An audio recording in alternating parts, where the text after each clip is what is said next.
নমস্কার, আমি রামশঙ্কর গোস্বামী।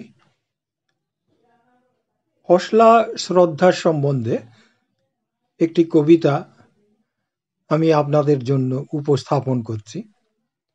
কবিতাটির নাম তুমি এলে তাই। হসলা যখন ছিল না কোনোখানেই, মানুষ তখন মানুষই ছিল, কিন্তু নিজের কথা ভাবত না। ছেলেবেলার ইচ্ছেগুলো ফড়িং হয়ে বয়সকালে উড়ত না।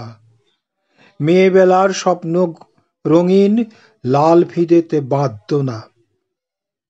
মানুষ তখন মানুষই ছিল, কিন্তু দেখো নিজের কথা ভাবত না। শুনতো হয়তো শিবতলাতে রামায়ণের রামকথা, চোখের জলে ভেসে যেত সীতা মায়ের দুঃখ ব্যথা, কিন্তু দেখো নিজের কথা তেমন করে ভাবত না। বয়সকালে হসলা এলো, লড়াই করার শ্রদ্ধা এলো, বাঁচার মতো বাঁচার কথা হসলা শ্রদ্ধা শিখিয়ে দিল।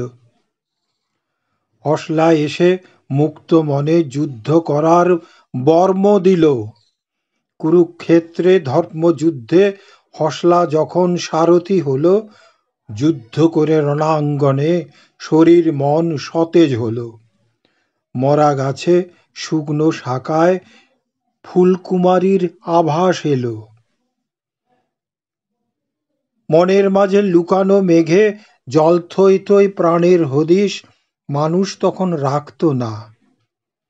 মানুষ তখন মানুষই ছিল, কিন্তু তারা নিজের কথা ভাবত না। এখন আমরা শিবাজি আর স্বামীজিকে আদর্শ করে রাখতে পারি। এখন আমরা মনের কথা ইচ্ছে মতো বলতে পারি। ভাগবতে আর কথামৃতে সমান তালে ডুবতে পারি। আনন্দময় জগৎটাকে অনুভবে ধরতে পারি। অনেক কিছুই পারি না পারি, লজ্জা হয় না জিতি হারি। জলের পাশে দাঁড়িয়ে থেকে জানার খিদে মারি না, ঝাঁপিয়ে পড়ে সাঁতার শিখি। বয়স তখন সংখ্যা মাত্র, মরার কথা ভাবি না। হসলা যখন ছিল না কোনোখানেই, মানুষ তখন মানুষই ছিল, কিন্তু দেখো নিজের কথা বলতো না।